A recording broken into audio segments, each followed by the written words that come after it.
Each passing year has seen our estimate of the probability of life in space increase, along with our capabilities of detecting it. More and more scientists feel that contact with other civilizations is no longer something beyond our dreams, but is a natural event in the history of mankind. I don't think we should wait until the encounter occurs, but that we should do all in our power to prepare ourselves for it.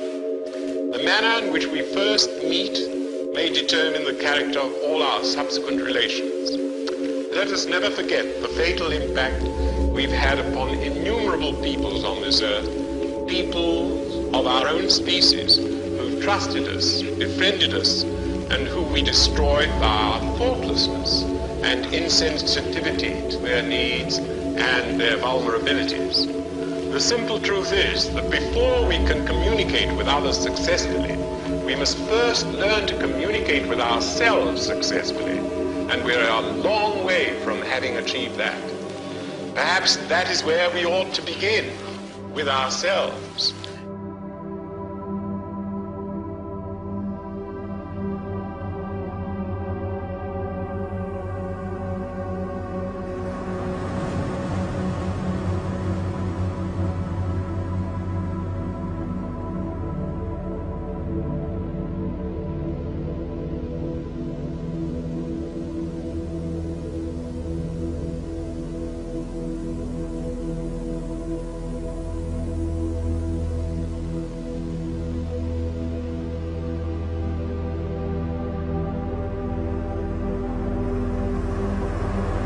The UFO phenomena is quite an elusive topic.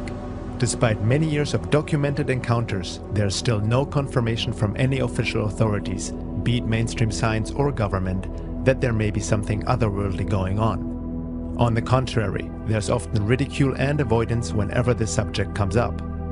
Yet most of the general public believes that extraterrestrial UFOs exist and that the government is hiding information from us. Many people have had UFO sightings themselves.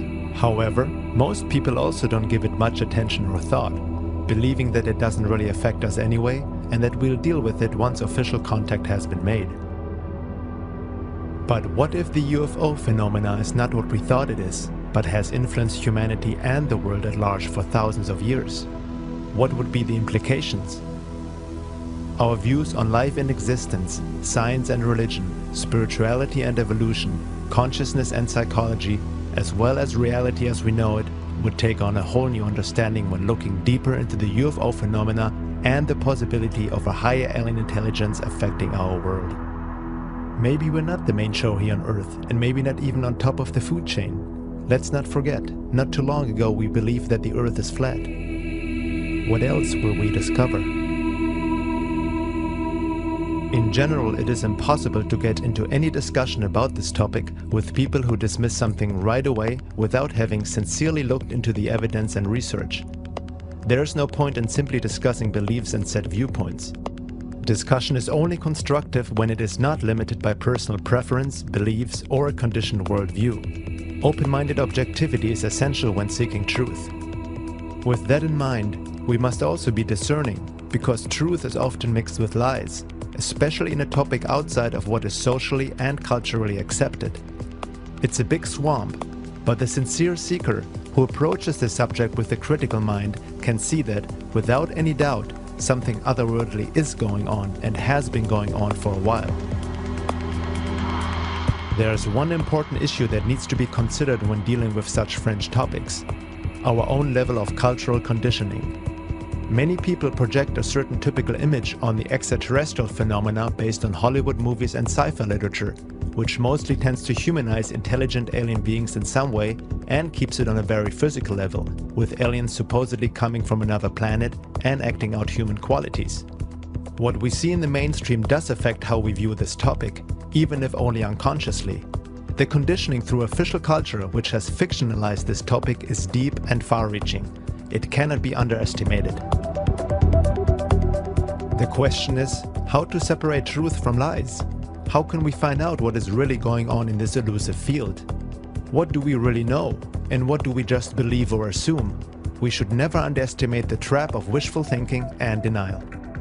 Looking at it all with what the Buddhists call beginner's mind helps in the process of revealing the truth. No preconceived ideas or assumptions, but simply looking at it as it is, cross-referencing the data and research out there, using logic and intuition alike, separating disinformation from reliable information, slowly putting together the pieces of this puzzle. It is obviously a topic where no one has the whole picture, and there's still much to discover. But at one point, when you have a certain amount of pieces, you can start to see an image arising. Let's look at some of these pieces and how the image could look like.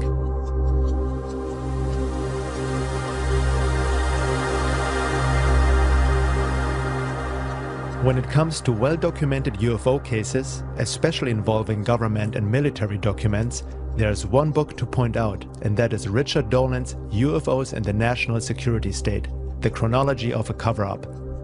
Dolan comes from an academic background, giving him the much-needed critical but open mind when researching such matters. He holds an MA in History from the University of Rochester and a BA in History from Alfred University. Prior to his interest in anomalous phenomena, Dolan studied US Cold War strategy, Soviet history, and international diplomacy. UFOs and the National Security State is a historical narrative of the national security dimensions of the UFO phenomenon from 1941 to the present. Included are the records of more than 50 military bases relating to violations of sensitive airspace by unknown objects, demonstrating that the US military has taken the topic of UFOs seriously indeed. Some believe that UFOs are just developed Nazi technology or secret military projects but have nothing ET-like to them. Others explain UFOs with Jungian psychology as a projection of our collective. For anyone who doubts that the UFO phenomena is real needs to read this book. It is well documented and clearly shows that the government and military are very aware of the UFO issue and do not have a handle on it.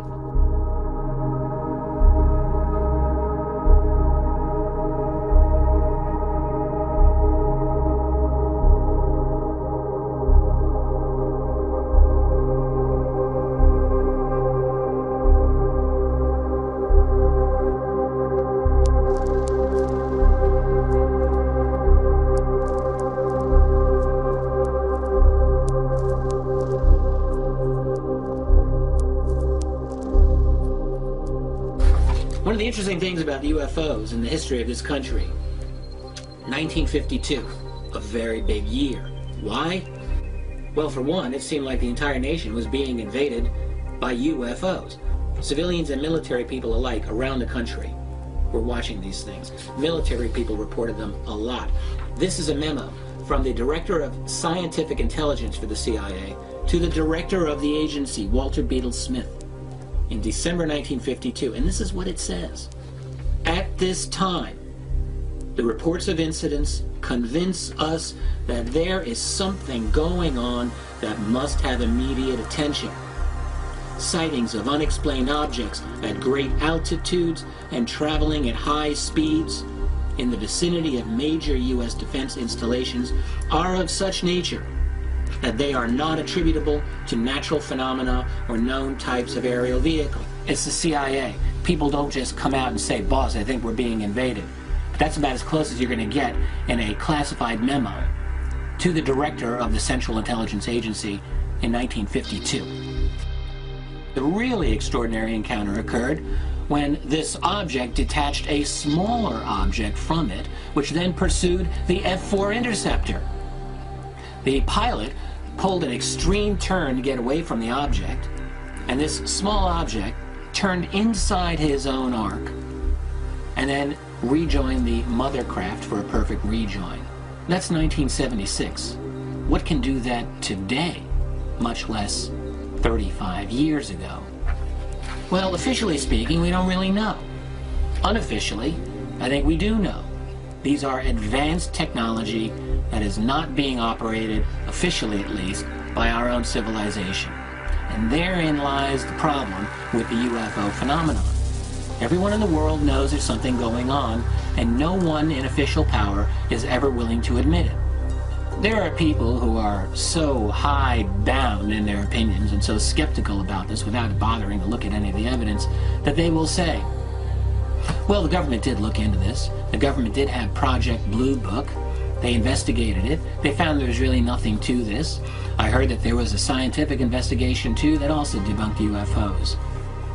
That explanation to this day is used by the Air Force and by the government to dismiss the whole topic of UFOs. But here's the deal. Project Blue Book, a joke of an operation. I have a letter here from 1955 to the commander at Ent Air Force Base in Colorado Springs, Colorado, about UFO reports.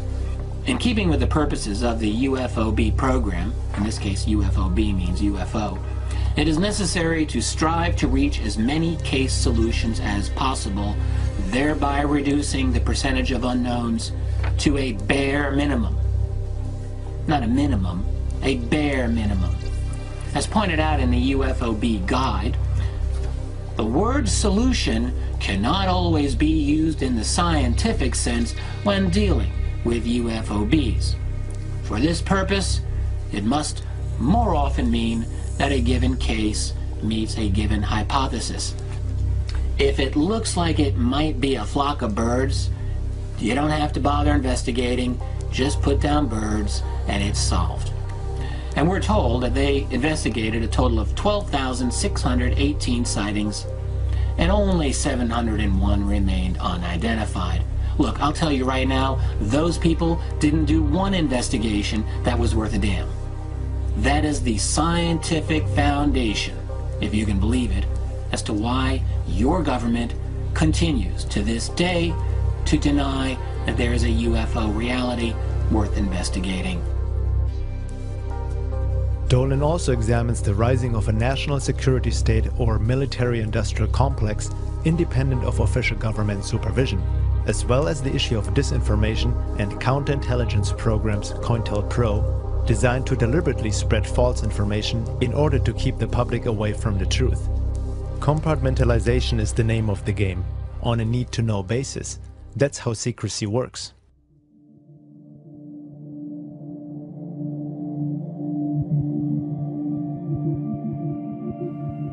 Many people who have looked into the topic of UFOs have come across the Disclosure Project, an organization under the guidance of Stephen Greer, which also reveals the government and military involvement in the UFO field.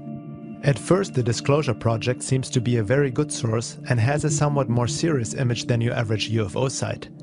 Greer and his project is quite popular these days, especially in the New Age movement. UFO enthusiasts seem to take Greer's work as a credible, reliable source and are happy to hear that our benevolent space brothers are here, possibly providing us with technology like zero-point energy, which the secret government is apparently hiding from us. According to Greer, we are also threatening the aliens and a possible contact scenario because of our space weapon program. While there is some valid information presented by Greer with the very ideal objective of bringing about disclosure of the UFO phenomena through Congress, there also seems to be disinformation, in particular in regards to the intention of the visitors. Greer claims that there is no evidence of any negative behavior on part of the ETs. But is that true? UFO researcher Guy Malone writes about Stephen Greer. There are certain problems with the lesser known but equally sought after goals of the Disclosure Project, which hide, in plain sight, behind the noble top-line pursuit of disclosure which should raise concerns. Namely the seemingly religious zeal with which Dr. Greer promotes the intergalactic community we are supposedly being invited to join. These other non-essential to disclosure pursuits are built upon a single faulty premise, that UFOs are not ever harmful. It is simply unreasonable to believe that, as a noted ufologist, Dr. Greer has never heard of these or similar reports. Too much of the UFO community simply ignores all such reports in favor of either an undeserved loyalty to the ufonauts or a hidden agenda, political, spiritual, and/or financial. Promotion of UFO beings as benevolent and the ideal of a peaceful intergalactic community is the hallmark only of uninformed researchers, well-informed disinformation agents, New Age acolytes, and UFO cult leaders. If the government doesn't really know much and has no handle on it, as Richard Dolan has shown in his research, then that puts into question the disclosure through government as promoted by Greer and others. One has to ask, who is going to disclose what? Are we really so naive to believe that the government would just come out and tell us the truth, even if they knew what was going on? Sincere researchers in the UFO field are starting to look through Greer's agenda more and more, as his claims do not hold up to the data uncovered. Could Greer be a disinformation agent in classic COINTELPRO fashion? Laura Knight-Yajic writes about Greer in her book, The Secret History of the World. In the present day, we have Stephen Greer's Disclosure Project. Based on the mail I get, it seems that many in the New Age UFO community think that this is a great and novel idea. However, history shows that it has been tried before. The one thing about Greer's effort that suggests it is just more and better COINTELPRO is his attachment to the aliens are here to help us idea, which is directly contradicted by history. In regards to secrecy of the UFO issue, referring to Dolan's work, she writes, "This brings us back to the problem of the secret state and its agenda. Some people believe that this secrecy is absolutely essential. They say that the public simply could not handle the truth about aliens. They say that there is no reason to spoil people's lives with the truth because there's nothing that the average person could do about it anyway. Is that really true? Would there be so much effort to conceal the alien agenda if disclosure of the truth wasn't harmful to that agenda?" Dolan's chronological history of the actual interaction between UFOs and the public and the corresponding behavior of the military, the intelligence community, the media, the scientific community in its interaction with the public make this abundantly clear. It seems obvious from the documentary evidence as well as the behavior of the military in response to UFOs and the alien matter that the aliens do have an agenda and that, at some level in the layers of secrecy, there are those who know, at least on a need-to-know basis, what the agenda is. It seems abundantly evident that the secrecy has been enjoined on this group by the aliens themselves. What is more, a careful assessment of the evidence does not suggest a benevolent agenda. Now, what would an alien agenda be that might not be in our best interest?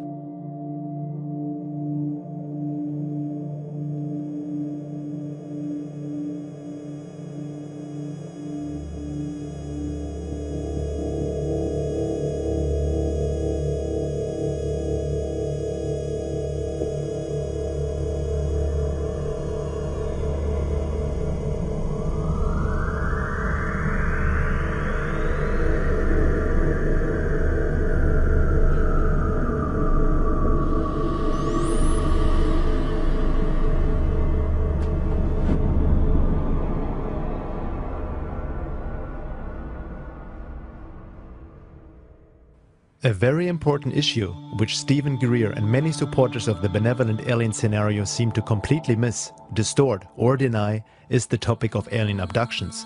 For the layman who has never looked into it seriously, it may be a topic to make fun of, making jokes about anal probing and such, but anyone who has ever researched that field in more depth knows that the picture is not very funny. There is a high strangeness to this whole abduction phenomena which is hard to explain. Many abductions are not that obvious and can only be retraced through hypnosis, as the aliens seem to have an ability to mind control the abductee, erase memory, manipulate space and time, as well as implant certain thoughts, emotions, everything from bliss to indifference, and even false memories of what really went on in an abduction. This happens through the use of a hyperspace technology that makes our technology look like the Stone Age. Some abductions have been reported fully conscious without hypnosis, and there seem to be many similarities between the stories of thousands of reported abduction cases worldwide, independently showing a rather disturbing picture. Dr. David M. Jacobs has been doing research in the UFO abduction field for over 40 years, published several books and has worked with thousands of abductees, mostly using hypnosis techniques to reveal these experiences. He states, "My research is based on more than 42 years of UFO research. In addition, since 1986, I have conducted over 1,000 hypnotic regressions with abductees. I've tried to be as objective and as agenda-free as possible. I have no New Age, spiritual, religious, transformational or transcendent program to promote. I try to stay as close to the evidence as I can. However, there is no possibility that I have avoided error. The majority of evidence for the alien abduction phenomenon is from human memory derived from hypnosis. It is difficult to imagine a weaker form of evidence, but it is evidence and we have a great deal of it." Admitting to the difficulty of researching the abduction phenomena, Jacobs, however, rules out the idea that abductions are just a psychological or imaginary issue. Too many accounts from too many unrelated people tell the same developing stories over and over, which just don't fit into any psychological frame. So how does a typical abduction look like? Jacobs describes it in a nutshell. Abductions are a complex series of events and procedures directed by the abductors to passive or controlled abductees. In a typical or common abduction, humans are taken out of their normal environment by aliens. The people are rendered passive and cannot resist. They are taken aboard a UFO, their clothes are removed, and they are made to lie on a table. A series of physical, mental, and productive procedures are then administered to the subjects. People's physical bodies are probed and examined, sperm is taken, eggs are harvested. The aliens perform staring procedures during which they gaze into abductees' eyes at a distance of only an inch or two. These mind scan procedures appear to be neurological manipulations which give the aliens the ability to enter into people's minds. After the table procedures, abductees report that they are sometimes taken into other rooms where they are required to have skin-on-skin contact with unusual-looking babies. Abductees say that these babies seem to be crosses between humans and aliens. They call them hybrids.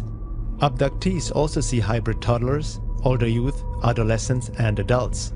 Sometimes abductees report that they are required to perform tasks, that they are tested in some way. They say that machines are brought in to examine them. They sometimes are required to have a form of sexual intercourse with other humans and sometimes with adolescent and adult hybrids. They are returned to their normal environment and within seconds they forget what just happened to them. The individual abductee accounts are far more detailed. Not all are UFO related. Some have to do with underground bases. Dr. Jacobs says that after all these years of research and putting the pieces together, he can see a picture emerging. It looks like there's a program in the works with a certain goal, and that producing offspring may be one of the objectives behind the abduction phenomenon for the purpose of creating a hybrid race. Some skeptics blame Jacobs for inducing his own belief system through hypnotherapy into his patients, and therefore creating false abduction accounts. However, this doesn't hold up with the evidence Jacobs and other researchers have come up with, much of it even without the use of any hypnotherapy. It only shows that skeptics haven't really looked into the research and are more trying to validate their own belief system rather than objectively looking for truth. In regards to the typical debunking of the abduction phenomena, be it through the scientific or spiritual community, Jacobs says, "In my 40 years of UFO research, the last 20 of which spent studying the abduction phenomenon, I have learned a simple evidence truism. All debunkers make one or more of three fundamental mistakes. They do not know the evidence, they ignore the evidence, or they distort the evidence. Any of these errors would be catastrophic and perhaps even scientifically dishonest when writing about something of accepted scientific consequence. Leaving in mistakes is tantamount to ignoring or to distorting the evidence. Unfortunately, when it comes to abductions, all debunkers comply with the evidence truism. There are no exceptions." Dr. Rick Strassman, author of DMT, the Spirit Molecule, hypothesizes that alien abductions are brought on by the accidental release of DMT, dimethyltryptamine, produced by the pineal gland inside the brain. While conducting DMT research in the 1990s at the University of New Mexico, Dr. Strassman advanced the theory that a massive release of DMT from the pineal gland prior to death or near death was the cause of the near-death experience NDE phenomenon. Several of his test subjects reported NDE-like audio or visual hallucinations, while others also reported contact with other beings, alien-like, insectoid or reptilian in nature, in highly advanced technological environments where the subjects were carried, probed, tested, manipulated, dismembered, taught, loved, and even raped by these beings. It is interesting to note how similar the accounts of his test subjects, who were administered DMT intravenously, are in comparison to what can be found in abduction research. DMT certainly is a mystery molecule that seems to open doorways to another world or reality. However, Strassman's theory that abduction experiences are brought on by the accidental release of DMT seems to be short-sighted when taking a closer look into the alien abduction scenario. A respected researcher and abductee herself had been Dr. Carla Turner. She authored 3 books on the abduction phenomenon, Into the Fringe, Taken, and Masquerade of Angels. She died of a strange fast-acting cancer in 1996 after being threatened for her work. She was just 48 years old. Dr. Turner confirmed the work of Jacobs and others. However, She thinks that the creation of a hybrid race is not the whole picture, as there are many cases of abductions that show different behaviors and agendas. She really must have struck a chord, as she was harassed by agents and military alike throughout her life until her death. According to her research, Dr. Turner believes that humans are being used as a resource by these aliens in many ways.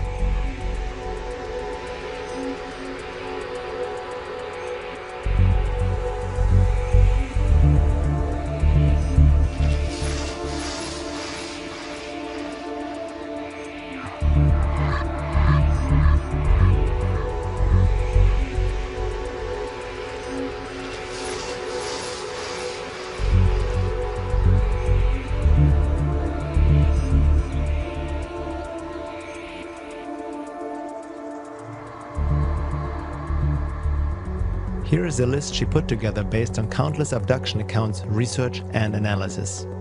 Aliens can alter our perception of our surroundings.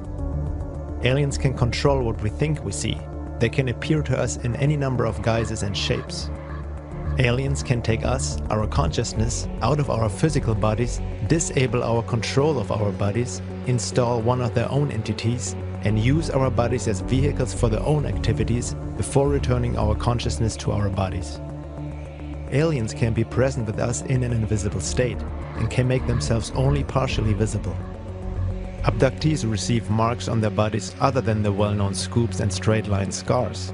These other marks include single punctures, multiple punctures, large bruises, 3- and 4-fingered claw marks, and triangles of every possible sort. Female abductees often suffer serious gynecological problems after their alien encounters. And sometimes these problems lead to cysts, tumors, cancer of the breasts and uterus, and to hysterectomies. Aliens take body fluids from our necks, spines, blood veins, joints, such as knees and wrists and other places. They also inject unknown fluids into various parts of our bodies. A surprising number of abductees suffer from serious illnesses they didn't have before their encounters. These have led to surgery, debilitation, and even death from causes the doctors can't identify. Some abductees experience a degeneration of their mental, social, and spiritual well-being. Excessive behavior frequently erupts, such as drug abuse, alcoholism, overeating, and promiscuity. Strange obsessions develop and cause the disruption of normal life and the destruction of personal relationships. Aliens show a great interest in adult sexuality, child sexuality, and in inflicting physical pain on abductees. Abductees recall being instructed and trained by aliens. This training may be in the form of verbal or telepathic lessons, slideshows, or actual hands-on instruction in the operation of alien technology. Abductees report being taken to facilities in which they encounter not only aliens, but also normal-looking humans, sometimes in military uniforms, working with the alien captors. Abductees often encounter more than one sort of alien during an experience, not just the greys. Every possible combination of grey, reptoid, insectoid, blonde, and widowspeak have been seen during single abductions, aboard the same craft or in the same facility. Abductees report being taken to underground facilities where they see grotesque hybrid creatures, nurseries of hybrid humanoid fetuses and vats of colored liquid filled with parts of human bodies. Abductees report seeing other humans in these facilities being drained of blood, being mutilated, flayed, and dismembered and stacked lifeless like cords of wood. Some abductees have been threatened that they too will end up in this condition if they don't cooperate with their alien captors. Aliens come into homes and temporarily remove young children, leaving their distraught parents paralyzed and helpless. In cases where a parent has been able to protest, the aliens insist that the children belong to us. Aliens have forced human abductees to have sexual intercourse with aliens and even with other abductees, while groups of aliens observe these performances. In such encounters, the aliens have sometimes disguised themselves in order to gain the cooperation of the abductee, appearing in such forms as Jesus, the Pope, certain celebrities, and even the dead spouses of the abductees. Aliens perform extremely painful experiments or procedures on abductees, saying that these acts are necessary but give no explanation why. Painful genital and anal probes are performed on children as well as adults. Aliens make predictions of an imminent period of global chaos and destruction. They say that a certain number of humans will be rescued from the planet in order to continue the species. either on another planet or back on Earth after the destruction is over. Many abductees report they don't believe they're alien captors and foresee instead a much more sinister use of the rescued humans. Further commenting on that list, Carla Turner states, "In every instance from this list, there are multiple reports from unrelated cases, confirming that such bizarre details are not the product of a single deranged mind. These details are convincing evidence that, contrary to the claims of many UFO researchers, the abduction experience isn't limited to a uniform pattern of events. This phenomenon simply can't be explained in terms of crossbreeding experiments or scientific research into the human physiology." Since most abductions are not remembered consciously, Dr. Jacobs believes that there are millions of abductions worldwide of people who have not the slightest idea that they had been abducted. Dreams and issues of missing time can be hints that an abduction has actually occurred. Sometimes people remember later in life, after 30 to 50 years or so, that something like an abduction had occurred earlier in life. Hypnotic regression can help to uncover more. However, there's also physical evidence at times, such as body marks, and there are conscious recollections without the need of hypnosis. According to abductee stories, most abductions are performed by the typical gray alien, which has become a sort of pop culture icon thanks to Hollywood. Sometimes there are reptilian and humanoid entities present who seem to oversee such procedures. Some people believe that abductions are performed because these aliens are dying, claiming that they need our DNA and that in a sense we are helping them. On the other hand, some supporters of the benevolent alien scenario suggest that abductions and genetic manipulation of humans happen on purpose for our benefit in order to upgrade our DNA for the shift.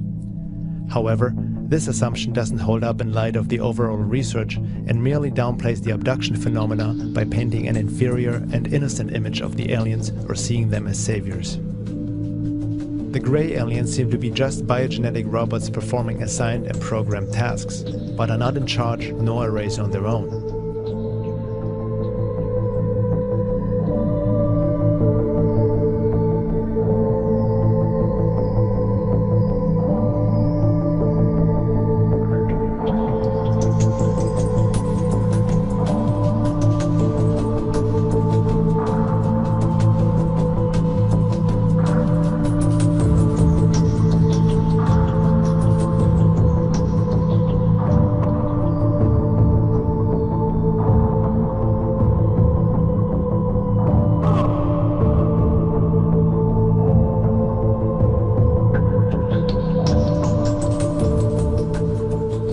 Greys have a tiny mouth slit, a resemblance of a nose and ears, but there's no suggestion that they use five sensory perception, eat, breathe, or use speech like humans do.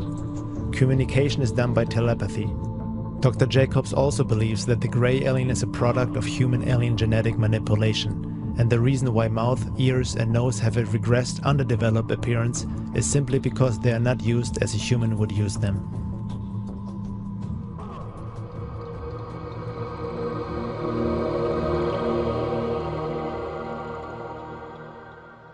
Stanton mentioned the need to hold ourselves to facts in this field. And I think that is extremely important. We should repeat that 10 times a day as we go through the work in this area. The problem, of course, with the abduction phenomena, as with a lot of ufology, is that the nature of the alien activity is designed deliberately to keep us from having much in the way of concrete evidence. Designed that way. It is not an accident.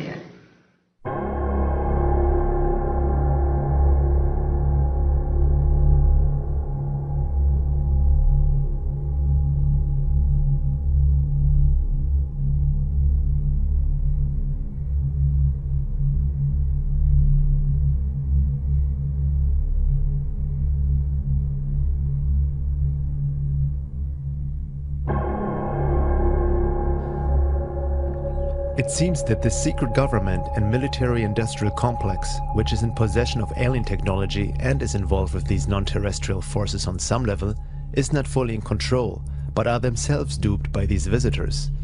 Looking into military abduction accounts, MyLab, researched by Dr. Carla Turner, she has reports by people who have been abducted regularly by aliens and then also started to get abducted by military personnel, who then questioned the abductees about what the aliens wanted from them and what they conveyed to them. Whatever is going on, The alien forces seem to have their own agenda and are not just in partnership with the secret government. Deception is the name of the game, not only through the military-industrial complex, but also through the aliens themselves. Military abductions are happening, but they seem to have a different purpose than what Stephen Greer suggested. He believes that all abductions are simply staged by the military to give the aliens' entities a bad name. Abductions, in my assessment of this, there is no question there is an abduction phenomenon, and it is not, as has been argued by some people, most notably Dr. Stephen Greer, simply a military phenomenon. In fact, I think it's irresponsible to make this argument. There is something... Yes, you can clap for that. It boggles my mind, to be perfectly candid here, that a researcher can make such a blanket statement. You have a phenomenon that's gone on globally for a long time. You have individuals that are describing highly consistent things in terms of their abduction experience. And I don't know what else it can be other than a kind of religious-like zeal that can cause a person blindly to say the only abductions that occur are military. This I find indefensible. And I think that a careful review of the evidence certainly leads to that conclusion. Abductees and contactees seem to get duped by their alien friends as well, being told they are special and they have certain important functions to perform in the coming future.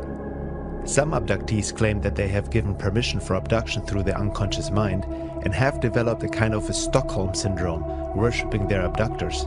What needs to be kept in mind is that these beings are able to create virtual realities, trigger emotions, and implant thoughts. I believe now that the reported and confirmed details in all of these reports are strong evidence against accepting consciously recalled alien encounter reports at face value because of the illusion capabilities, because of the screens, and because of the virtual reality technology that we have witnessed being manifest by these entities. I believe that if we build our theories on such information, the consciously reported information only, we're building on sand, on illusions that the aliens create for us, and I think to confuse and mislead us. Now, this is not to say, however, that all alien encounters are virtual reality events, because there is also plenty of very strong evidence for the physical nature of many of these encounters.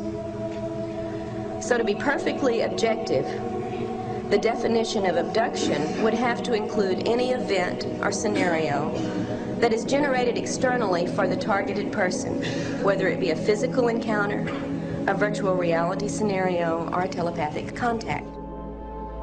Some people reported they felt this love when they had a UFO sighting. Well, looking a bit deeper into it all, a supposed feeling of love is by no means an indication that these are benevolent beings, considering they seem to be able to induce emotional states into humans at will. We can easily be emotionally manipulated, and we can be very impressionable beings.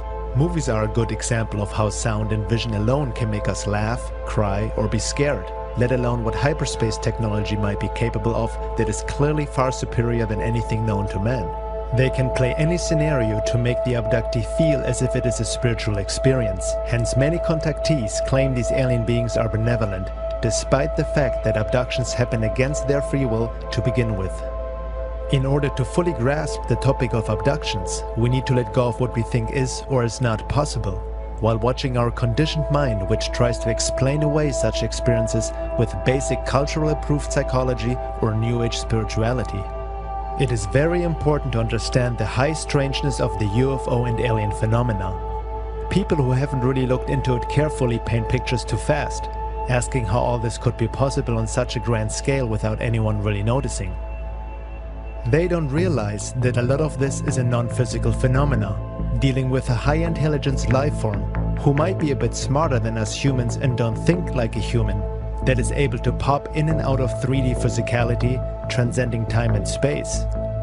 They can insert thoughts, memories, emotions, and change appearances, such as past loved ones, Jesus, the Virgin Mary, Santa Claus, a Pleiadian, and so on. depending on the belief system of the abductee. This is further documented in Dr. Carla Turner's books Masquerade of Angels and Into the Fringe. In one case that I recount in Into the Fringe, James had mostly conscious recollections and almost no hypnosis. He remembered being drawn into the proximity of a beautiful Pleiadian woman who was very alluring and tender and almost seductive. She wanted him to come into her embrace. When he got into the embrace and thought she was going to kiss him, she disappeared entirely, and what was left in her place was a purplish-black, bumpy, almost slimy-looking character with fairly asymmetrical features. I have encountered the same type of creature in a couple of other cases. The entity was very strong. Instead of embracing James, the creature threw him down on the ground and shoved a 2-foot-long tube down his throat, into his stomach, and pulled up stomach juices. The next day, he still had some of the bile taste. The interior of his throat was sore, and he discovered claw marks around both sides of his neck where he had been held down. Laura Nadjajek writes in The High Strangeness of Dimensions, Densities, and the Process of Alien Abduction, another disturbing factor that emerged from my research was that these beings, whether demons, vampires, or aliens, seem to have the ability to control our thoughts to a certain extent, our physical bodies, the weather, and even events in our lives. Many people reported that their abductors were benevolent beings, but when we consider all the factors of the big picture of the phenomena, it seems that such stories of benevolence may be misleading. The first matter is the intrinsic deception at the heart of this agenda. And that's something that's become clearer with every new report that surfaces.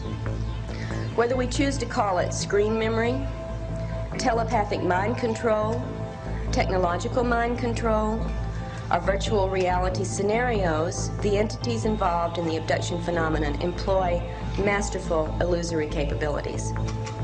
And I don't think the importance of this fact can be stressed strongly enough. It must affect all of our thinking and our research when it comes to these alien-human contacts.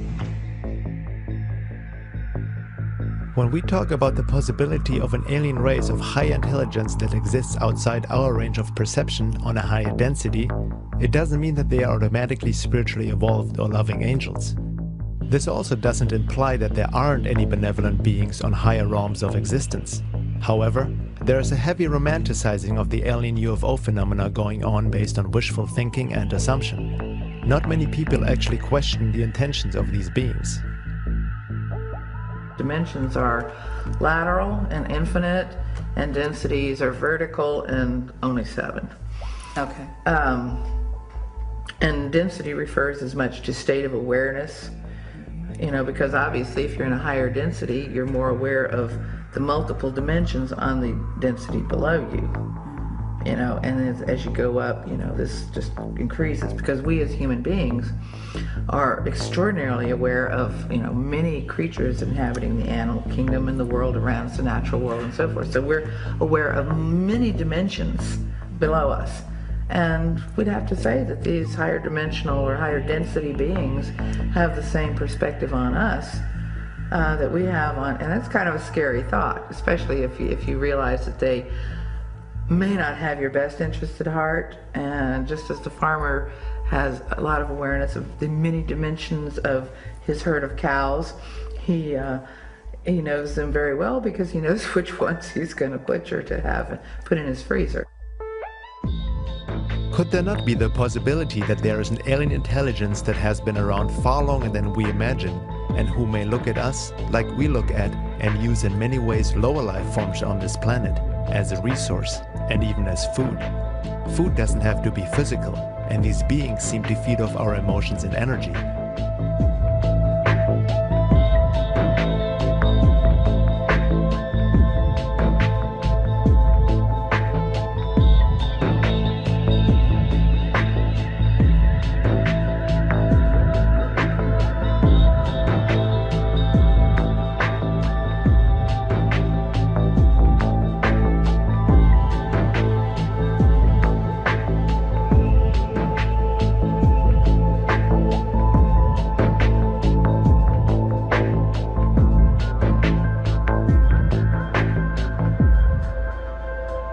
we really the peak of God's creation and so special and holy that nothing other than ourselves would harm, control, manipulate or consume us? Are we really that anthropocentric and ignorant to think that way? What do we really know? Humility is not our greatest strength. We usually give some quick explanation to uncomfortable questions rather than admitting, I don't know, and making more sincere efforts to gain knowledge and understanding, even if it contradicts our long-held beliefs. We trust official authority, science, religion, government to give us these answers so we can go on and make a living, not needing to think too much about the more disturbing aspects of our world. But maybe our official culture, with its institutions, is also a product of and influenced by the other, the alien mind, or predator, as Don Juan called it, hence the debunking, ridicule, and avoidance of this topic in the public. Usually, if people admit that there might be other life forms visiting this planet, they tend to project human qualities into these visitors, rejecting anything that doesn't fit into this conditioned image of our space brothers. It's a typical, the aliens don't behave how they are supposed to, excuse and denial of the abduction phenomena. Who are we to even assume to know how another non-human life form thinks or behaves to begin with? Some abductees have had healings done by their alien abductors, but maybe it is for a whole different purpose than just caring for the sake of caring.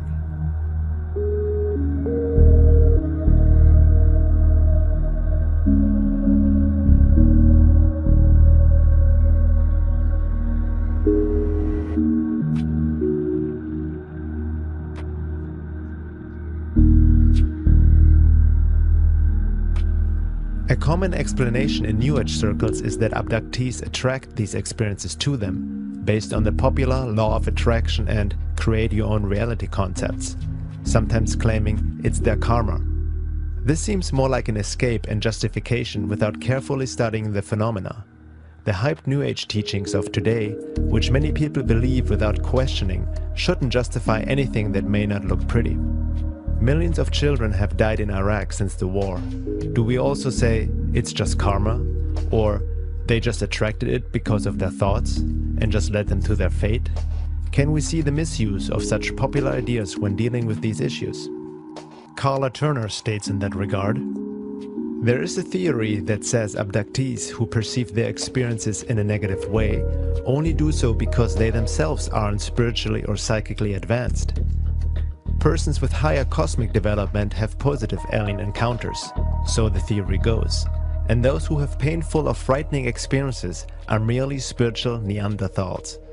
This is a pet theory of researchers who claim that aliens, whether objectively real or not, serve as mirrors of our spiritual nature on an individual or species-wide basis. Having worked with so many decent, honest, positively oriented abductees, however, I believe this theory is wrong.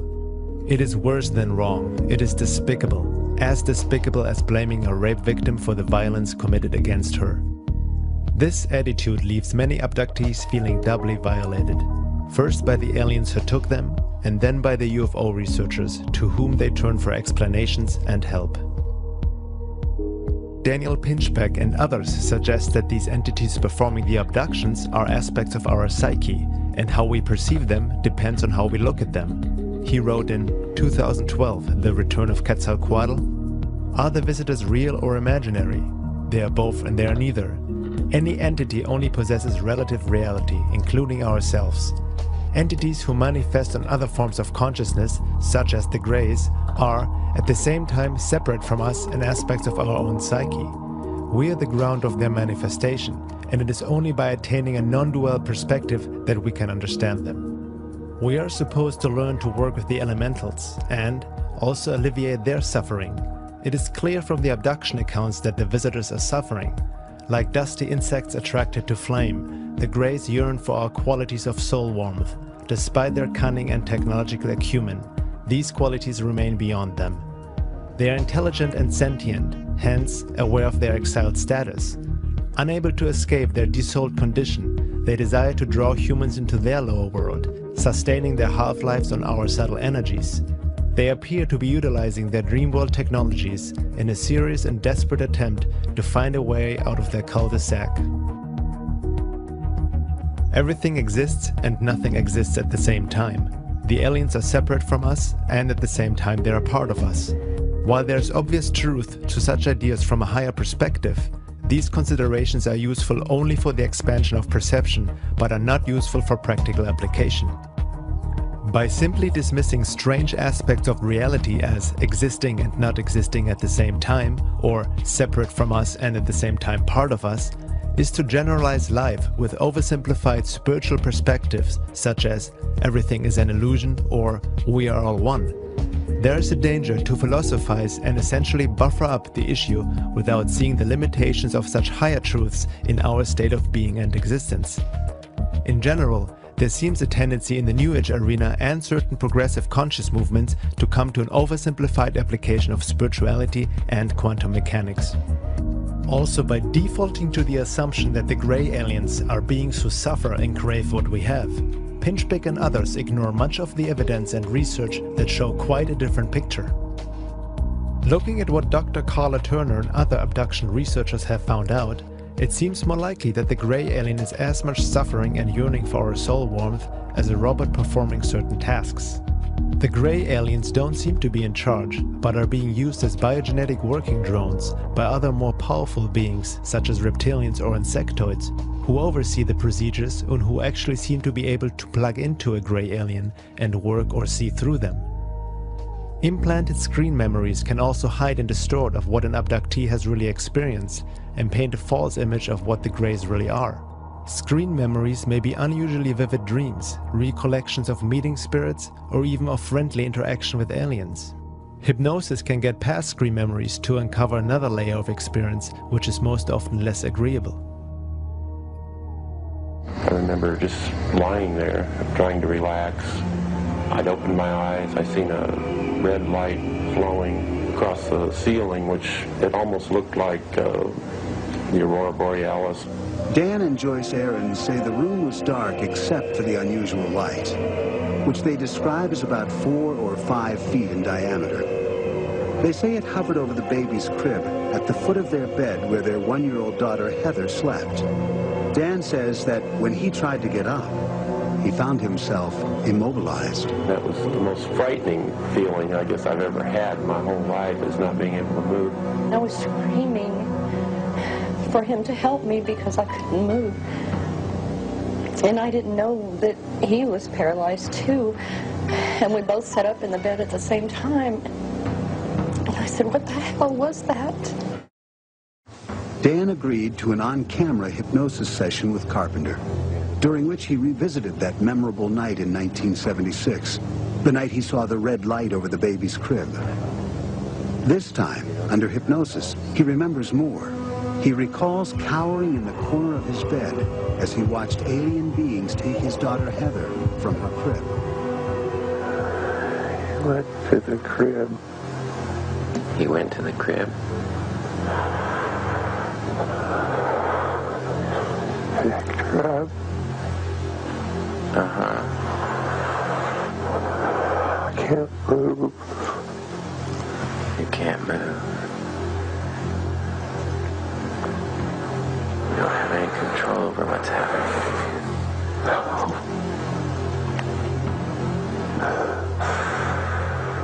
What do you see happening now? He took her. He took her. Under separate hypnosis, Dan's wife Joyce recalled the same sequence of events. They both say little beings marched them outside. Together, the family was floated onto a spaceship. I never wanted it to happen to my children. I didn't realize until later that it had. But when they took her, I couldn't do anything. Abductions start as early as infancy and can occur till late in life. Some people have been abducted hundreds of times. Many abductees are living in fear, not knowing when the next taking will happen, not being able to prevent it, not being able to talk about it for obvious ridicule in the public. Many need to even hide these experiences from their families. Some are so utterly confused that they go mad, even committing suicide. Carla Turner suggested a number of steps abductees could take in the face of alien provocation. Educate yourself about the phenomenon. There is some control in knowledge. Let go of fear. It is through fear that negative entities maintain control. Anger is a more effective defense than fear. Abductees should be aware of how they are reacting. They should learn to step out of themselves and to maintain perspective. Maintain a good quality of life. Be realistic about what can and cannot be done. Stay close to your families. Confide. You don't need the burden of carrying this around without being able to talk about it. Abductees have reported that anger and getting upset at the entities does actually help. Also, by educating themselves and learning more about the abduction and UFO phenomena, they can create an awareness which seems to offer protection. As the saying goes, knowledge protects, ignorance endangers. I think we need to recognize that deceptions are employed at almost every level of this interaction to keep abductees from knowing about the actual events and the actual entities involved in these encounters.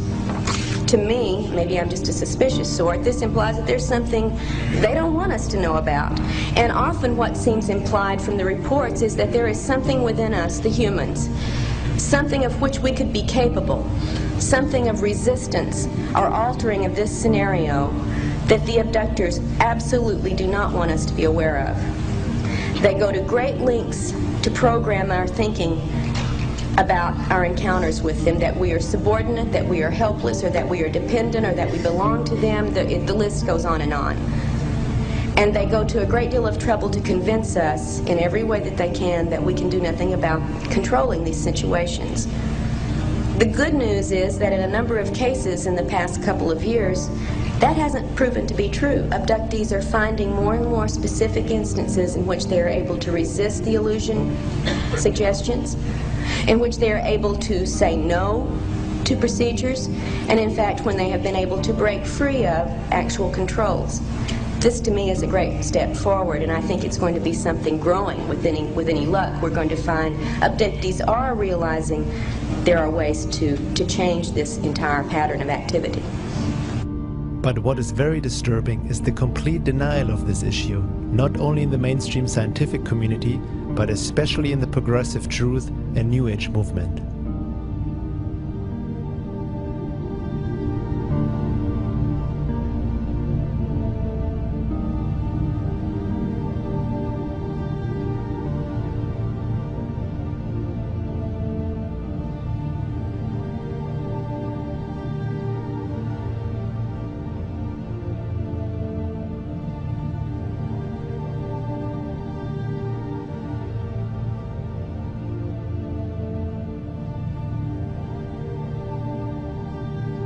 The topic of alien abductions is mostly treated as if it is non-existent, and that is the best way to keep a secret.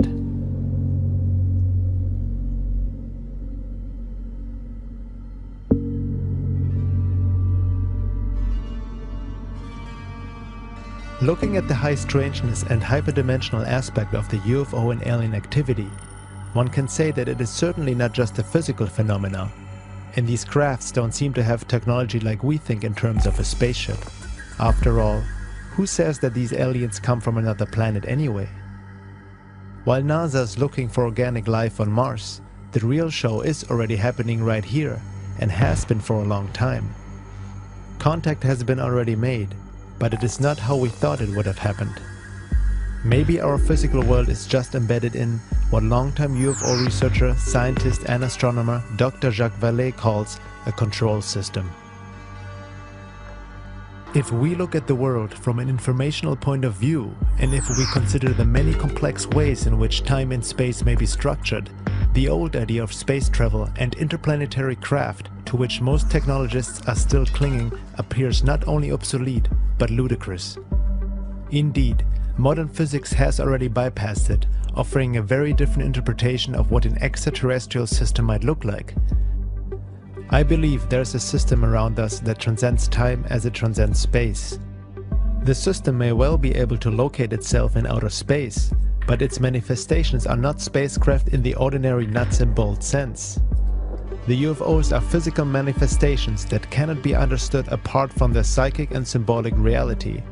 What we see in effect here is a control system which acts on humans and uses humans. Vallée also stated that it would be false to say that these UFOs fly like a plane or rocket would. With technology that transcends time, space and gravity, space travel may take on a whole new meaning. One has to wonder why such a topic of immense importance for science and the world is still widely ignored and denied by official culture. Abduction and UFO researcher James Bartley explains, "Unfortunately, the human race has been poorly served by the scientific community. This should come as no surprise, considering the disproportionate amount of funding the scientific community receives from tax-exempt foundations, multinational corporations, the Department of Energy and the Pentagon, just to name a few. To provide such funding and then encourage real scientific study of UFOs would defeat the purpose of the long-standing, well-documented debunking and disinformation campaign against UFO reality. Since scientists are conditioned and trained to discount the reality of UFOs, it is relatively easy to convince some of them to be UFO debunkers, especially if they will be paid for the debunking efforts. Scientists cannot be expected to think or behave any differently. They have been indoctrinated and are in need of funding. I have to laugh when skeptics and debunkers demand scientific proof for UFO sightings and alien abductions. How can science, as controlled as it is today, possibly explain the types of phenomena described by UFO witnesses and alien abductees? UFOs have been seen to divide into numerous parts and fly off in different directions. Conversely, 2 or more UFOs have been seen to fly towards one another and merge into one object. UFOs have been seen to change shape in mid-flight, and so on. Other researchers and authors also see this phenomena not like a ET is coming from another planet scenario, but something that may have been around far longer than we imagine. The same phenomena seems to have been interpreted and described by the worldview of past cultures, from fairies to demons to vampires to serpents, dragons, and other mythological figures.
Are there any other hints in ancient history and scriptures that talk about a possible hyperdimensional control system, a paraphysical phenomena which is indigenous to planet Earth?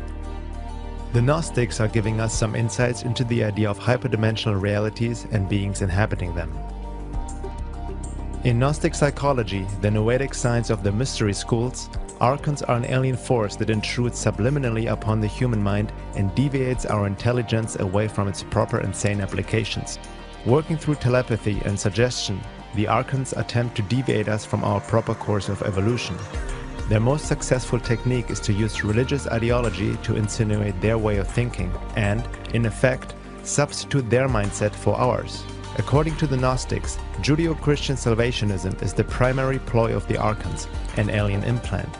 In the Gnostic view of human society, the archons are alien forces that act through authoritarian systems, including belief systems, in ways that cause human beings to turn against their innate potential and violate the symbiosis of nature. Because the archons need human complicity to gain power over humankind, anyone who assists them can be considered a kind of archon, an accessory. How do humans assist the archons? One way is by accepting the mental programs of the archons, that is, adopting the alien intelligence as if it were human-based, and implementing those programs by actually enforcing them in society. Another way is by actively or passively conforming to the agenda so proposed and imposed. Their most successful technique is to use religious ideology to insinuate their way of thinking. Now that is very interesting indeed, and puts also the whole New Age world of spiritual teachings as well as religion into a different light, doesn't it? The story of the Archons is similar to what Don Juan talked about in The Active Side of Infinity by Carlos Castaneda. Ah, that's the universe at large, Don Juan said, incommensurable, non-linear, outside the realm of syntax. The sorcerers of ancient Mexico were the first ones to see those fleeting shadows, so they followed them around. They saw them as you're seeing them, and they saw them as energy that flows in the universe. And they did discover something transcendental. They discovered that we have a companion for life. We have a predator that came from the depths of the cosmos and took over the rule of our lives. Human beings are its prisoners. The predator is our lord and master. It has rendered us docile, helpless. If we want to protest, it suppresses our protest. If we want to act independently, it demands that we don't do so. You have arrived by your efforts alone to what the shamans of ancient Mexico called the topic of all topics. I've been beating around the bush all the time, insinuating to you that something is holding us prisoner. Indeed, we are held prisoner. That was an energetic fact for the sorcerers of ancient Mexico. Why has this predator taken over in the fashion that you're describing, Don Juan? I asked. There must be a logical explanation. There is an explanation, Don Juan replied, which is the simplest explanation in the world. They took over because we are food for them, and they squeeze us mercilessly because we are their sustenance. Just as we rear chickens in chicken coops, the predators rear us in human coops. Therefore, their food is always available to them. No, no, no, I heard myself saying. That is absurd, Don Juan. What you're saying is something monstrous. It simply can't be true, for sorcerers or for average men, or for anyone. Why not? Don Juan asked calmly. Why not?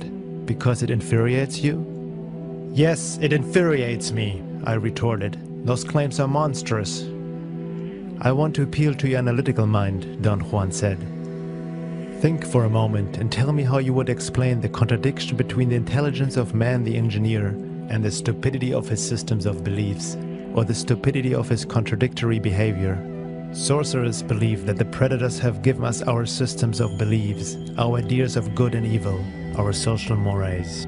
They are the ones who set up our hopes and expectations and dreams of success or failure.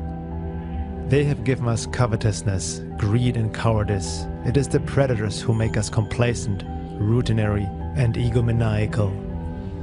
But how can they do this, Don Juan? I asked, somehow angered further by what he was saying. Do they whisper all that in our ears while we are asleep? No, they don't do it that way. That's idiotic, Don Juan said, smiling. They are infinitely more efficient and organized than that. In order to keep us obedient and meek and weak, the predators engage themselves in a stupendous maneuver. Stupendous, of course, from the point of view of a fighting strategist. A horrendous maneuver from the point of view of those who suffer it. They gave us their mind. Do you hear me? The predators gave us their mind, which becomes our mind. The predator's mind is baroque, contradictory, morose, filled with the fear of being discovered any minute now. I know that even though you have never suffered hunger, you have food anxiety, which is none other than the anxiety of the predator who fears that any moment now its maneuver is going to be uncovered and food is going to be denied. Through the mind, which after all is their mind, the predators inject into the lives of human beings whatever is convenient for them. And they ensure, in this manner, a degree of security to act as a buffer against their fear. Looking at Don Juan's words in the light of what we have explored so far, we should maybe put on a different lens when reading Castaneda's books, no matter if Don Juan was real or not, as some people like to argue over. They contain a great amount of esoteric knowledge when read in the right context, much of it resembling Gurdjieff's fourth way teachings. Our reality might indeed be controlled by denizens of a higher reality. Gurdjieff refers to them in the story of the evil magician, cited by Ouspensky in Search of the Miraculous. There is an Eastern tale which speaks about a very rich magician who had a great many sheep. But at the same time, this magician was very mean. He did not want to hire shepherds, nor did he want to erect a fence about the pasture where his sheep were grazing. The sheep consequently often wandered into the forest, fell into ravines, and so on. And above all, they ran away, for they knew that the magician wanted their flesh and skins, and this they did not like. At last the magician found a remedy. He hypnotized his sheep and suggested to them first of all that they were immortal, and that no harm was being done to them when they were skinned, that, on the contrary, it would be very good for them and even pleasant. Secondly, he suggested that the magician was a good master who loved his flock, so much that he was ready to do anything in the world for them. And in the third place, he suggested to them that if anything at all were going to happen to them, it was not going to happen just then, at any rate not that day, and therefore they had no need to think about it. Further, the magician suggested to his sheep that they were not sheep at all. To some of them he suggested that they were lions, to others that they were eagles, to others that they were men, and to others that they were magicians. And after this all his cares and worries about the sheep came to an end. They never ran away again, but quietly awaited the time when the magician would require their flesh and skins. This tale is a very good illustration of man's position. The Sufi were also hinting at manipulation and deception through hyperdimensional forces, especially in regards to people seeking spiritual experiences. William Chittick wrote in The Sufi Path of Knowledge, "Nowadays most people interested in the spirituality of the East desire the experience, though they may call what they are after intimate communion with God. Those familiar with the standards and norms of spiritual experience set down by disciplined paths like Sufism are usually appalled at the way Westerners seize upon any apparition from the domain outside of normal consciousness as a manifestation of the spiritual. In fact, there are innumerable realms in the unseen world, some of them far more dangerous than the worst jungles of the visible world." Al-Arabi himself said, "So preserve yourselves, my brothers, from the calamities of this place, for distinguishing it is extremely difficult. Souls find it sweet, and then within it they are duped, since they become completely enamored of it."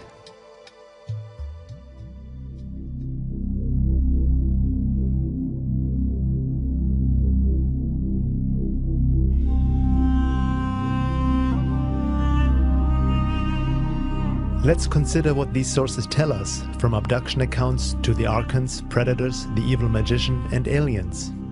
Could they all relate to the same phenomena, manipulating humanity since the beginning of time? Where did religion originally come from? Could popular New Age teachings be influenced by these same forces? A lot of channeled and New Age material tells us to just focus on love and positive thoughts since we create our own reality. We should ignore anything negative or unpleasant, telling us that eventually the light will win anyway, and we need to just watch it unfold, bathe in the photon belt, and let the divine plan unfold.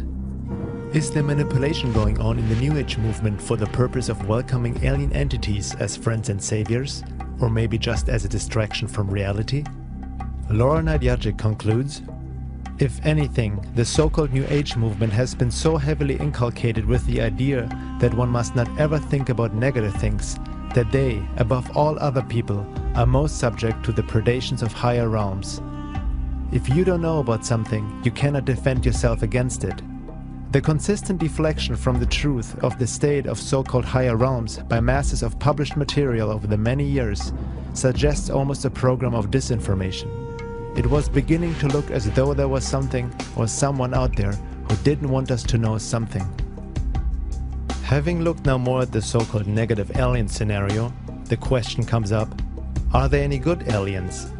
How would the higher positive and spiritual non-human intelligence act? Would they interfere with free will and perform abductions? Would they help humanity against the bad aliens or the evil elite and save us? Or is it more up to us humans to learn our lessons in order to truly evolve spiritually, discerning truth from lies, learning and gaining knowledge of what is truly going on without being held by forces of whom we really don't know much about to begin with? What are these beings who claim to want to help us and land on our shores as promoted through popular New Age channelings these days? That doesn't mean that there aren't benevolent forces out there, but the negative alien scenario is being overlooked and denied in many ways. Maybe once we have learned our lessons, being able to truly see what is going on and act, behave, evolve accordingly, then the good ETs will come and join us, or we will join them. But in the meantime, it is up to us to grow and learn, discern truth from lies, true revelations from clever forms of deception. In our current state of being and evolution, we are more prone to being manipulated than joining any form of galactic federation of higher spiritually evolved beings. Isn't that obvious? We must become that first ourselves. And the major part of conscious evolution is not just about trying to focus on love, but also making the darkness conscious and learning the lessons therein, within and without. As the Russian mystic Boris Muravyev said, illusion, thinking it is reality, takes reality for illusion. Maybe the "We are all one" New Age slogan, as true as it is from a higher perspective, must also be carefully re-examined with a sober and objective eye.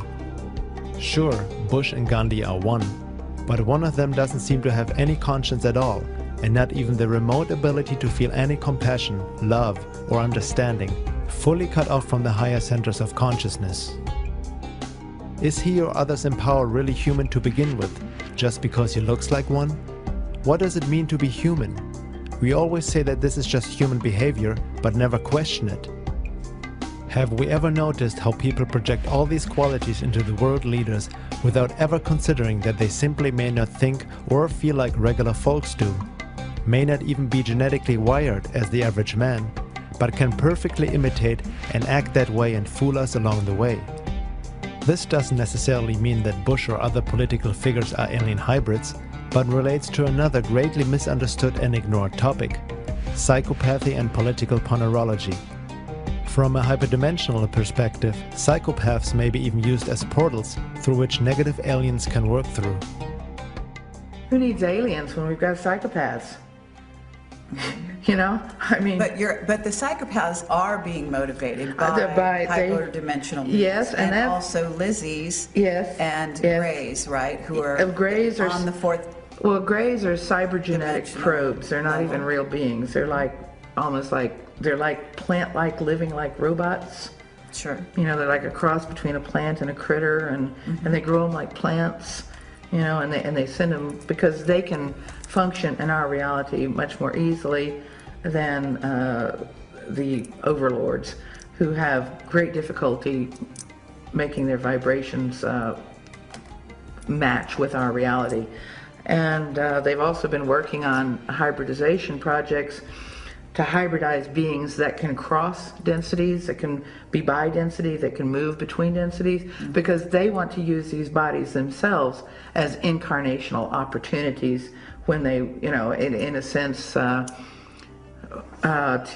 use them as portals into our world.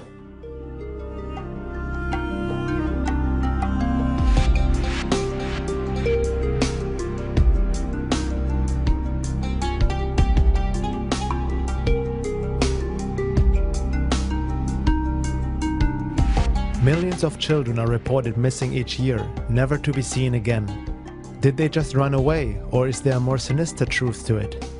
What may be the goal of this abduction and hybridization program that is going on in complete secrecy? Where is it all leading to? Some suggest as a replacement after cataclysmic changes have wiped off the majority of the population, like a reseeding. This may sound like a bad sci-fi movie or fear-mongering to some people, yet anyone who has sincerely looked into it knows that the UFO and alien phenomena has a darker side that can't be just ignored.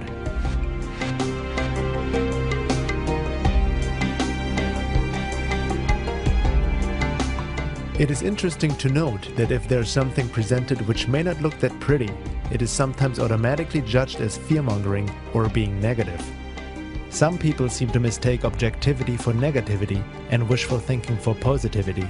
Most of what people see as negative or positive are their subjective projections and opinions that don't really reflect the world as it is. We're just looking at some of the pieces of the puzzle and a possible emerging picture and resulting questions we may have to ask ourselves. It's all just information. What we do with it and how we react to it, be it fear, denial, discomfort, excitement or inspiration, is up to each one of us. Discomfort in examining our fears can serve a purpose, if used or applied correctly. There's a chance for healing from a shamanic and esoteric perspective. It is good to put oneself into a state of vulnerability when looking at the darker aspects of our reality or of oneself. Truly looking at it, facing it, and not giving the ego a chance to explain it all away so we can go back to our comfort zone and ultimately go back to sleep. It's not about buying into fear and panic either, but about gaining knowledge and understanding. Sometimes things need to be confronted without automatically defending our beliefs and views, allowing us to look at the world and ourselves more objectively, not only in regards to the UFO alien issue, but in many other aspects as well. That's part of the awakening process and raising consciousness. One thing is for sure, the UFO and alien phenomena is real. Non-human intelligent entities are and have been visiting Earth, most likely interacting with humanity for thousands of years. The question is now, why are they here? Do they really come from outer space and a different planet? Or are they just hiding outside our perception and have been here all along, or maybe both? There are people who suggest that all we have to do is show love and project love on these beings, and that's how we become one and enter the golden age. Is that really the way and understanding of love, or is that part of the New Age disinformation program, welcoming our space brothers as friends and saviors? Intent is important, yes, we need to be positive and loving, but intent without really seeing what is going on objectively, separating truth from lies, essentially does more harm than any good. Isn't it interesting, as we all focus on global issues such as the environment, self-sustainability, the fake war on terror, economy, the banking system, etc., all important topics that need to be addressed and looked at, but all along, there seems to be something else going on which we totally ignore, deny, even laugh about, or try to explain away with questionable spiritual concepts or mainstream psychology. The high strangeness of UFOs, aliens, abductions, and hyperdimensional realities may hold major clues for what is happening and has happened on our planet in regards to history, the rise and fall of nations, religions, evolution, culture, wars, conspiracies, human behavior, psychology, basically humanity's existence as a whole, even potentially the very creation of it. Maybe the elite, which seems to control the world these days through government, media, military, and transnational corporations, are mere puppets to their hyperdimensional masters who have been manipulating humanity for ages.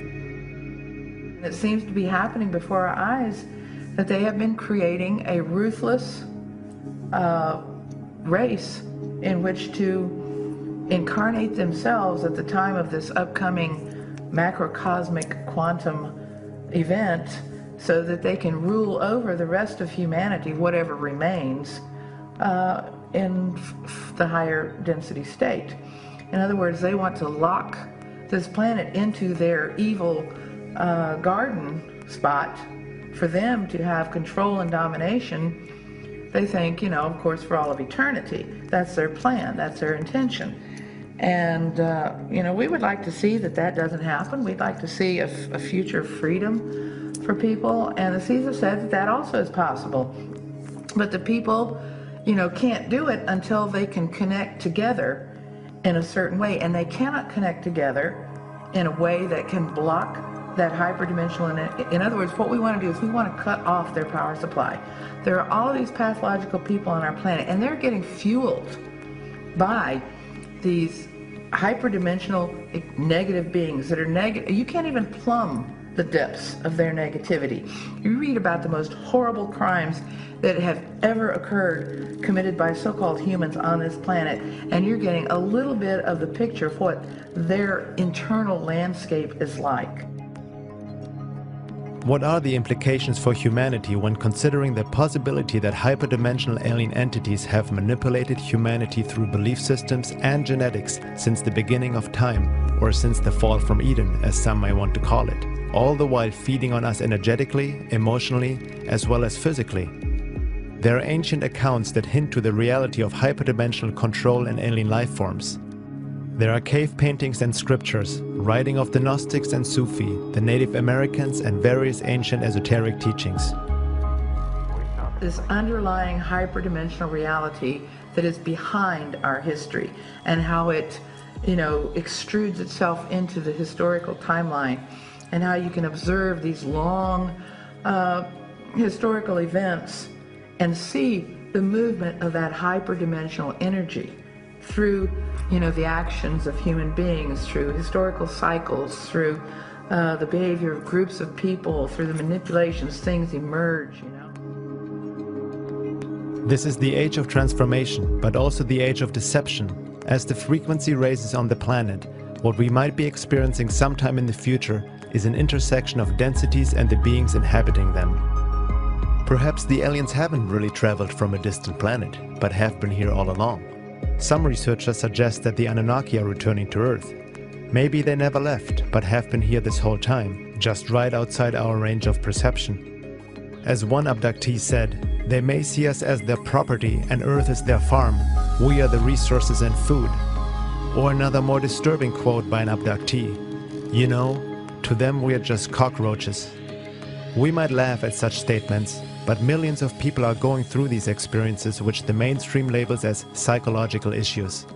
Maybe we should give the abductees a closer listen, as well as the researchers in that field, before we look away too quickly.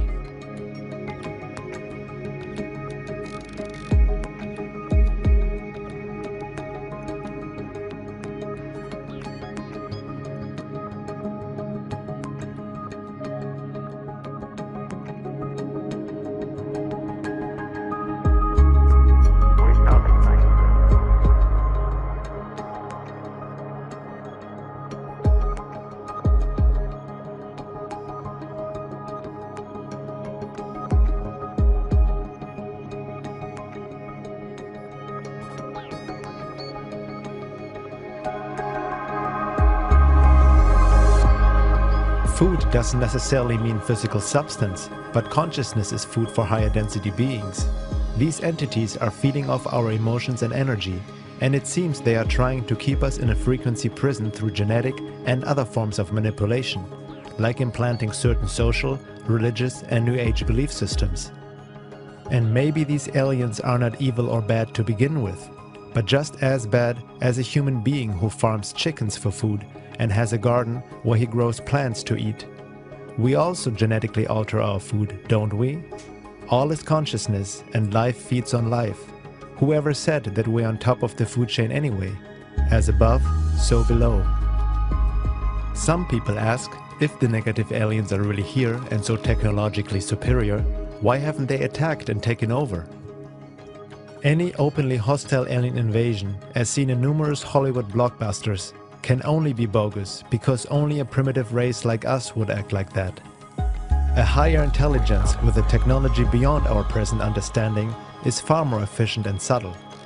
The most efficient takeover is if the target chooses out of free will to be captured, yet believing to be free. A deeper insight in that regard is given by Michael Topper in his article, The Positive and Negative Realms of Higher Densities. We have to understand here that the true negative realm agenda is to eat consciousness. So this actually prevents an overt takeover in literal physical terms. If an invasion was detected, this would mean that the veil would be lifted and all would see the man behind the curtain and would be disgusted and turn away. Just as in The Wizard of Oz, those ruby slippers have to be obtained very carefully. Gathering the essence is an art of great subtlety.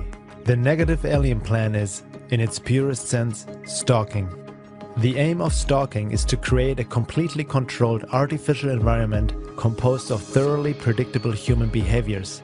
Made predictable because they have been programmed to respond to cues of conditioning, and all of this revolves around a story that is actually untrue and wholly misrepresentative of the real negative aim. The primary object of negative stalking is to persuade through strongly influenced but not robotic behavior patterns the free choice of the targeted consciousness to align with negative higher density existence. Because, in the long run, the object is the eating of functioning units of consciousness by the negative hierarchy, with free will intact. It is not good food otherwise. And Laura Nadjajic adds, the higher density positive entities are light beings. The higher density negative entities are light eaters. Love is light is knowledge. When they induce belief against what is objectively true, they have eaten the light knowledge of the person who has chosen blind belief over fact. When you believe a lie, you have allowed the eating of your energy of awareness. This is also why higher spiritually evolved benevolent ETs would never save us, because this is the way of life, and they know not to mess with free will. Positive ETs and aliens respect free will. They understand that this is part of evolution and the lessons within that.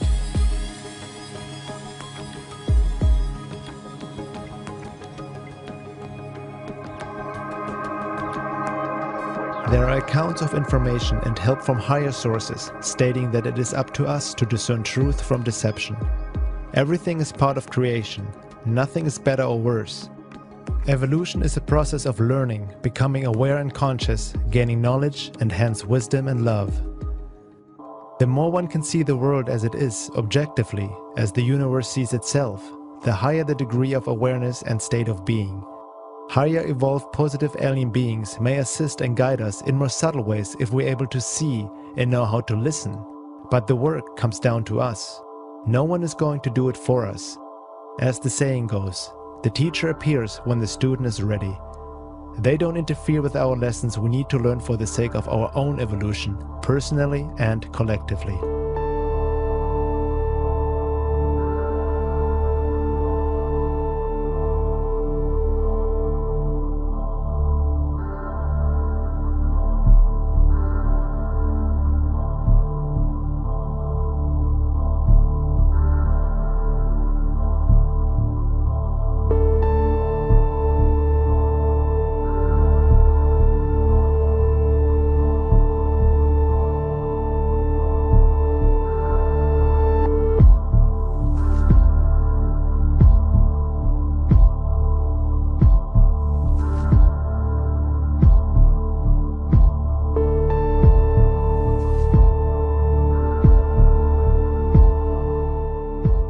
Knowledge protects, ignorance endangers.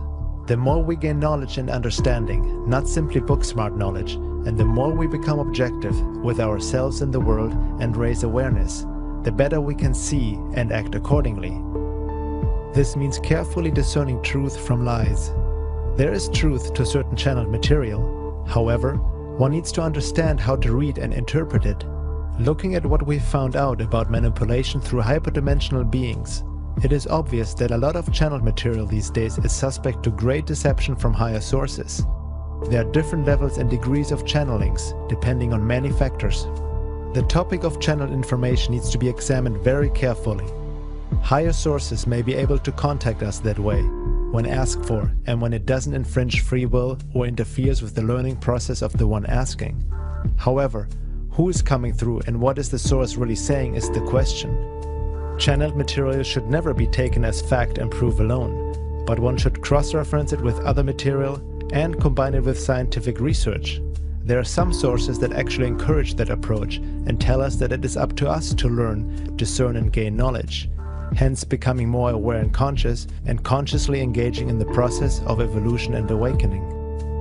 In that sense, we are the ones we've been waiting for, as the Hopi Indians would say, or we are our own rescue team, as another channeled source states. But just focusing on love and light and visualizing the best outcome is not going to work and actually feeds the negative agenda. This attitude may be the greatest deception and is exactly what the alien intruders want us to do. They may be behind the emerging New Age religion and New Age thought to begin with, and they seem to be taking advantage of our good nature. Who is to judge what is a good outcome to begin with? Good is a very subjective statement. What is a good outcome for the aliens might be not so good for humanity and vice versa. We need to understand our subjective limited view and perception of good and bad, dark and light, in regards to the big scheme of creation and all intelligent life within. Are we bad because we eat plants and animals? True spiritual work entails more than just focusing our attention of what is possible. It means becoming aware, and becoming aware, conscious, entails seeing the world in oneself as it is, as one is, objectively, dark and light, without rose-colored glasses on or projecting into it how we like it to be or not to be. Before we can create something new and better, we need to clearly see what is going on in ourselves and in the world. Otherwise, more damage will be done, and it's like a blind man stumbling around in the porcelain store.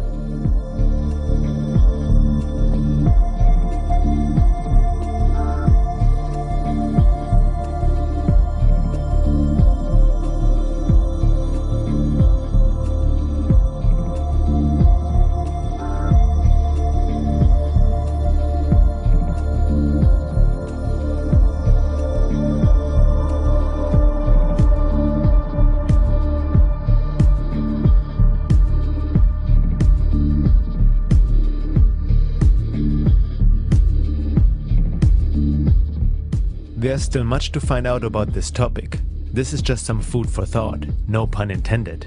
However, one thing is for sure, there's already enough well-documented material out there that shows and proves the possibility of an alien agenda, which might not be quite what we have hoped for. The high strangeness and paranormal aspect of this phenomena make it very hard to study. The fact that these beings and UFOs act in stealth and secrecy with obvious intent to keep the truth away from humanity at large doesn't make the issue easier and doesn't speak well for them. One has to ask, why would benevolent beings act that way? Why would good aliens take thousands, if not millions of people against their free will? What are they really here for? In the words of Dr. Carla Turner, and it becomes clear from these details that the beings who are doing such things can be seen as spiritually enlightened, with the best interest of the human race in mind. Something else is going on, something far more painful and frightening in many abduction encounters. As to researchers who claim that the ETs are here to help us evolve some higher consciousness, or that they're here for some other positive purpose, saving our planet, promoting world peace, etc., I challenge those researchers to incorporate anomalous data into this view. Theories are starting places for research, not proven conclusions, and UFO researchers must be willing to expand and alter their pet theories according to the data they uncover. It would be wonderful if we could shape ET experiences into something positive, but until the details of abduction encounters, all the details, are given serious consideration, I think it's dangerous to cling to theories that ignore data that will not fit. We owe it to ourselves to seek the whole truth.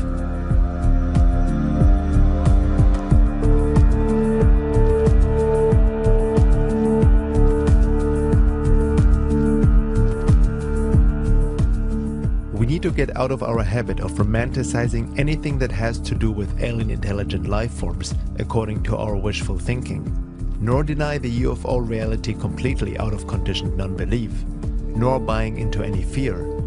This means growing up and becoming spiritually mature, being able to look at the world as it is, the dark and the light, without preference, and understanding what dark and light really means to begin with, moving from subjectivity towards objectivity, re-examining our beliefs and so-called spiritual knowledge we have gained over the years, which we at times just repeat without questioning.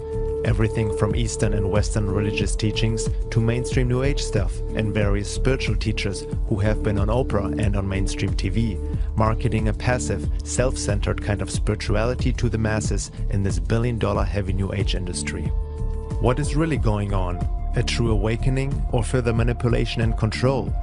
The deception in this day and age is massive and cannot be underestimated.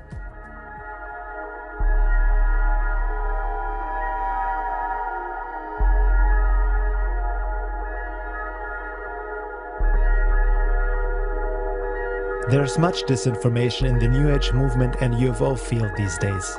Most of them are not even purposely spreading disinfo, but they are duped themselves, caught in their own subjective tunnel vision and wishful thinking. As Laura Nadjajic states, "Let me make it clear at this point that I'm convinced that a lot of honest, sincere, hard-working individuals are being duped and or controlled without being fully aware of it. From the viewpoint of esoteric work, truth and objectivity should be one's principal goal.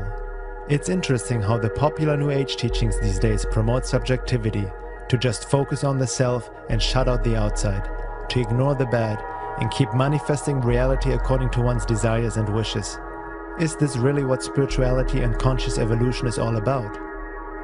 Perhaps the popular New Age teachings and create your own reality concepts are corrupt in many ways. Universal truths mixed with lies, painting a false picture of what spiritual evolution truly means, making us believe we are already God on our level to keep us in our self-inflicted prison.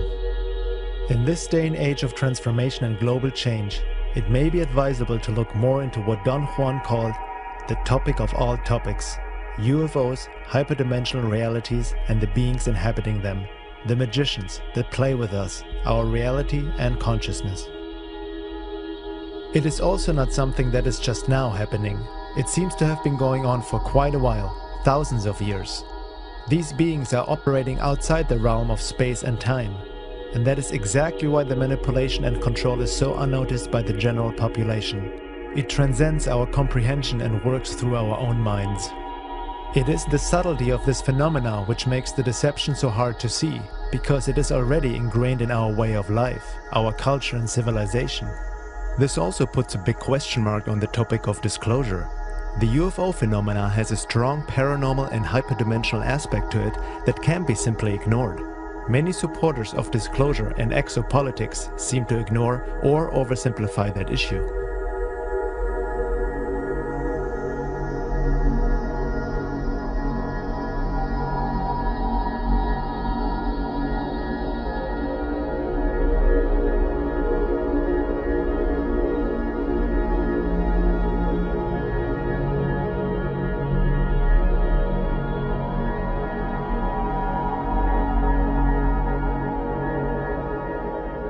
The alien invasion we are subjected to is happening and has already happened through our minds and beliefs, the religious, spiritual, and genetic manipulations throughout the ages by hyperdimensional beings and methods we are only scraping to understand and most of us are not even aware of to begin with.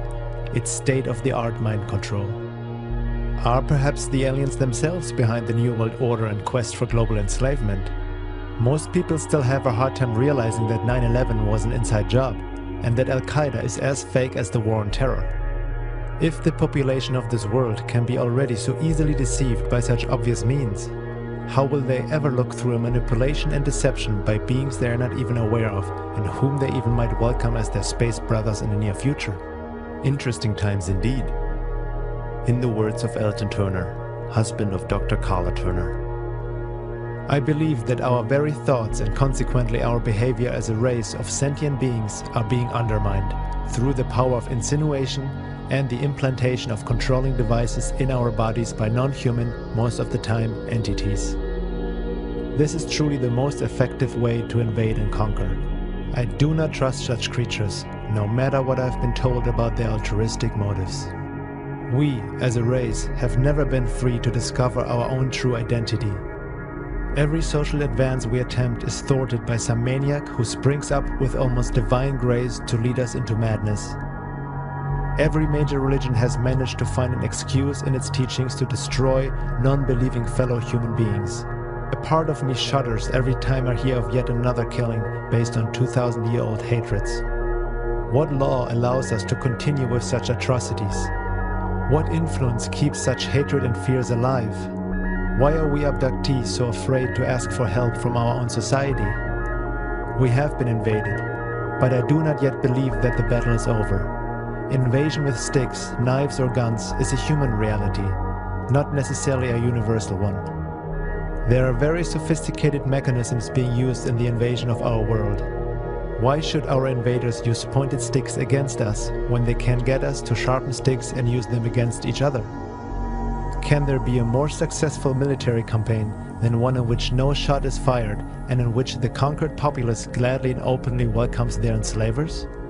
We are being programmed mentally and socially to accept our invaders as saviors, not a conquering force. The researcher asked me if I personally knew of harm that has come to anyone at the hands of or because of the aliens.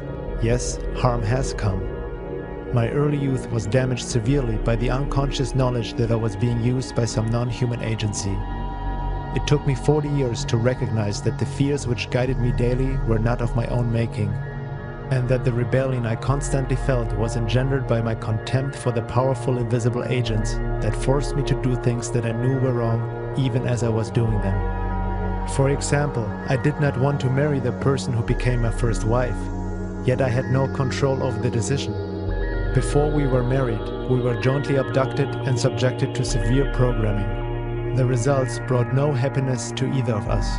We both starved for love and companionship, even though we tried with all our might to find them. My son was also one of their subjects and is miserable and lost. He's an artistic person with so many unknowable fears that he's paralyzed. I know of abductees murdered by mutilations, reports of which are suppressed immediately and completely, by cancers that no physician has ever seen before, and by madness that has led to suicide. In my opinion, these acts were not caused by brothers of any sort. I do not believe that all is lost, however. I have felt a guiding hand that helped me to discover happiness and inner peace amid all this chaos and misery. What I have come to understand is that that hand is only there when I take responsibility for my own happiness and do something about whatever is bothering me. It is time that we think hard about ourselves and what we have on this gem of the universe, our home, our planet. There are laws governing the actions of our invaders, rules guiding their actions, and patterns of behavior we can discover if we will make a concerted effort to discern them. We humans have something valuable that is desirable to and usable by the alien forces acting on us.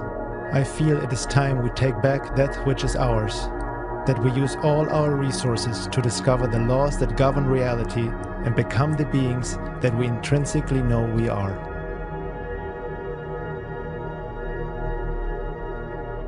We're in a very unstable period of our history. It's like everything's bouncing around. That is exactly, in my view, the type of environment in which some monumental mistake will occur, in which the secret will come out in some way. I don't know how. I don't know what the trigger will be. It's going to happen. When, I don't know either. I predict within 10 years. Now, when it happens, there's going to be attempts, you know this, to control the spin. Okay? It's going to happen. And so it's going to be our job, the job of any responsible researcher, and your job, to ensure that that does not happen. We've got to make sure that the actual truth comes out, even if it's horrible. Even if it's horrible, especially if it's horrible. There's no other way we're going to be able to deal with the reality until we learn the full import of what is going on. But there may be some extraterrestrial or interdimensional or non-human intelligences that may not be working toward our best interest. If we don't acknowledge that at least as a distinct possibility, I think we're fools. We have to, even if their intentions may not be bad. What happens to indigenous cultures when they encounter a highly technically proficient society? We know. And maybe in the long run things get better for them. I don't know. You can decide that for yourself. But the point is that we have to be vigilant against a variety of fronts here. Hope and fear. Fear is an enemy, we know this. Because when we are afraid, we react irrationally to things. We don't think through. Hope is an enemy too, though. That sounds kind of wrong, doesn't it? Everyone likes to have hope. Don't give up hope. But here's the problem with hope. Hope also deludes. We need to have a cold eye. We have to be able to look at reality in as alert and awake a fashion as we can. What is true higher consciousness? Well, it starts with awareness, with seeing things as they are. Not as you want them to be, not as you hope they can be. You have to see them as they are. And it is only through going over that first large hurdle, I feel, that we can really attain a true higher consciousness, a true awareness in which we are awake, not asleep. No matter what the truth ultimately proves to be, we have to go for it. I mean, without it, we're like children playing with shadows. And we're ignorant, and we're certainly unempowered to deal with and confront whatever the real entities are behind this masquerade. To take it all at face value is foolish. To take none of it at face value is ridiculous. Investigations into this field there cannot be anything more important for us to be doing right now than to dig past our wishes, dig past our fears, and dig for objective reality and understanding. What is truth and what are lies in the world of UFOs, aliens, abductions, and hyperdimensional realities? We ought to make an effort to find that out. As Carla Turner said, we owe it to ourselves.